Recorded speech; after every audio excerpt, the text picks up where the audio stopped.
रावत, क्या जानकारी इस वक्त आपके पास है?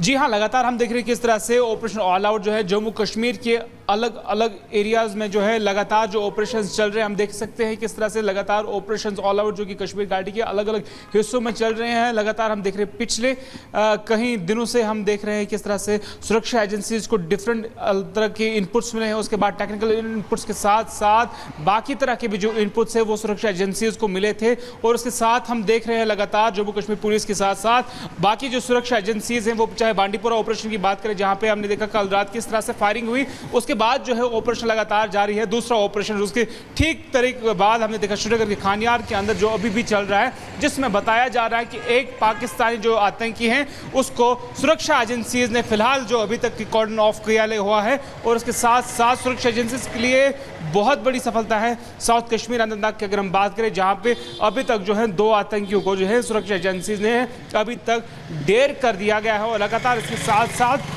पुंछ में भी सुरक्षा एजेंसीज को जो जानकारी मिली थी कि वहां पे कुछ आतंकियों की मौजूदगी है, उसके बाद वहां पर भी कोऑर्डिनेट सर्च ऑपरेशन लगातार चल रहा है। कुल मिलाकर अगर हम बात करें इन ऑपरेशंस की, लगातार हम देख रहे हैं किस तरह से कश्मीर घाटी में पिछले कई दिनों से यहाँ पे नॉन लोकल्स को टारगेट किलिंग की जा रही थी। उसके साथ साथ ये सुरक्षा एजेंसीज के लिए एक बहुत बड़ी सफलता है। जिस तरह से हम देख रहे हैं, अगर हम नॉर्थ कश्मीर, सेंट्रल कश्मीर और साउथ कश्मीर की बात करें, तीनों जगहों पर अभी बड़े एंटी टेरर ऑपरेशन जो लगातार चल रहे हैं। इससे साफ तौर से ये जाहिर होता है कि किस तरह से फोर्सेस ने टाल ली है कि कश्मीर में जो जितने भी आतंकी संगठन हैं उनका सफाया करने के लिए। जी बिल्कुल। और रावत, आप लगातार बता रहे हैं, वहीं जीनत भी हमारे साथ जुड़ी हुई है। जीनत, आप बता रहे हैं कि ये जो आतंक का अड्डा है इसमें लश्कर का एक आतंकी था जो कि टॉप कमांडर था, लेकिन ये भी जानना चाहेंगे कि इस ऑपरेशन को जो अंजाम दिया गया है वो कौन कौन सी टीम थी सुरक्षा कर्मियों की जिन्होंने इस पूरे ऑपरेशन को सफलतापूर्वक अंजाम दिया?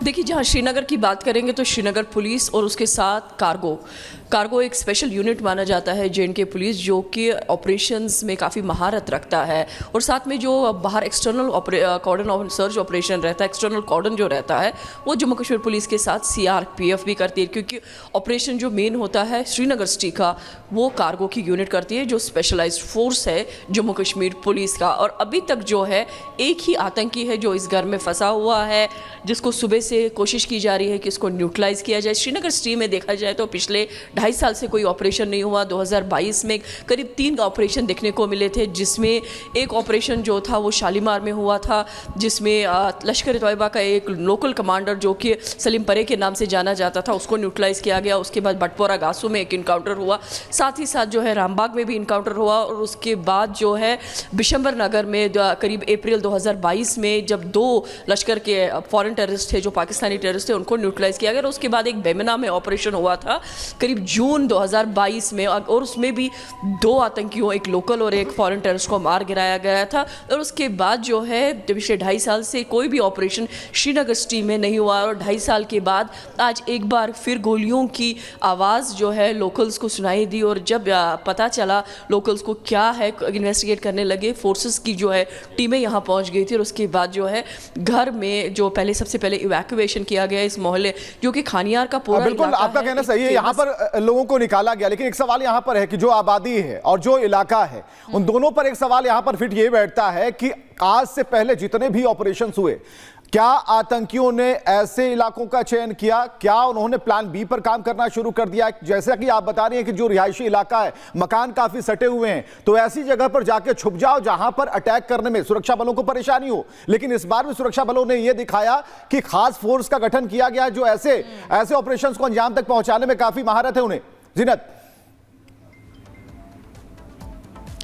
देखिए, श्रीनगर में जो ओवरऑल आप डाउनटाउन का एरिया देखेंगे तो यहाँ मकान एक से एक जुड़े हुए हैं, तभी इसे डाउनटाउन श्रीनगर कहा जाता है। ये अपटाउन की तरह नहीं है जहाँ मकानों में काफ़ी स्पेस बीच में है और उसके बाद कुछ मीटर की दूरी पे आपको दूसरा घर दिखाई देने को मिले। यहाँ श्रीनगर सिटी के कई ऑपरेशन, ये पहला ऑपरेशन हालांकि श्रीनगर सिटी का नहीं है, इससे पहले भी कई ऑपरेशन हुए हैं।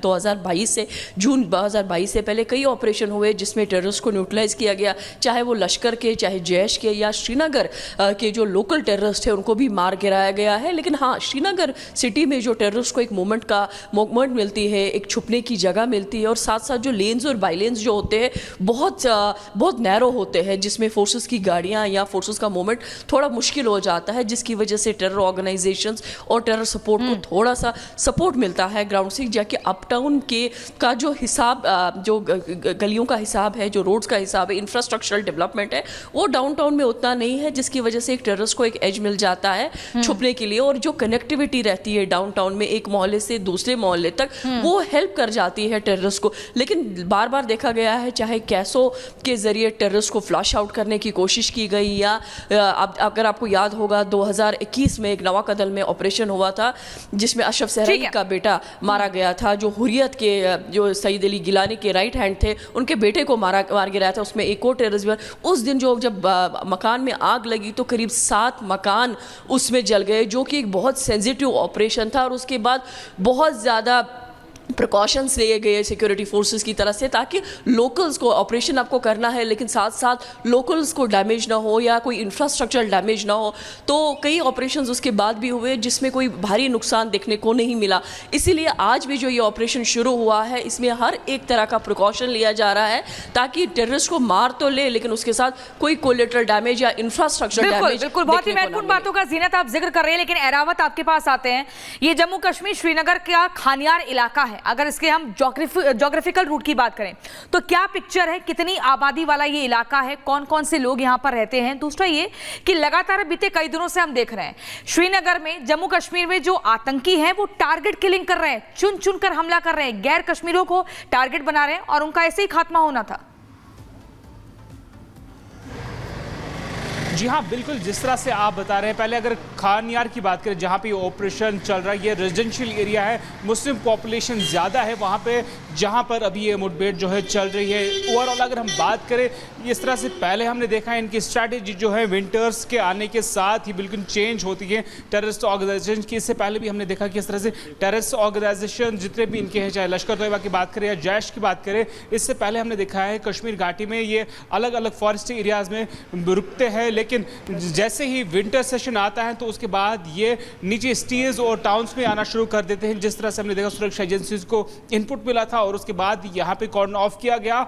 और अभी इस मुठभेड़ में जो बताया जा रहा है कि एक आतंकी है जो कि पाकिस्तान का है, वहाँ पर भी कॉर्डन ऑफ किया हुआ है। ओवरऑल अगर हम बात करें, लगातार हमने देखा किस तरह से पिछले अगर 10-15 दिन की बात करें, लगातार हम बैक टू बैक अटैक्स देख रहे हैं, किस तरह से लगातार यहाँ पे अटैक्स होते जा रहे हैं। लेकिन उसके ठीक कुछ समय बाद ही हम देख सकते हैं किस तरह से सुरक्षा एजेंसीज ने कहा है कि हाई अलर्ट बरतने के लिए। उसके बाद हमने देखा लाइन ऑफ कंट्रोल के साथ साथ जितने भी एरियाज है वहाँ पे जो है सुरक्षा को बढ़ा दिया गया है। और इससे साफ तौर से जाहिर होता है कि लगातार जो भी आतंकी संगठन यहाँ पर किसी भी तरह की डिस्टर्बेंस करने का प्रयास करते हैं, जी, सुरक्षा एजेंसी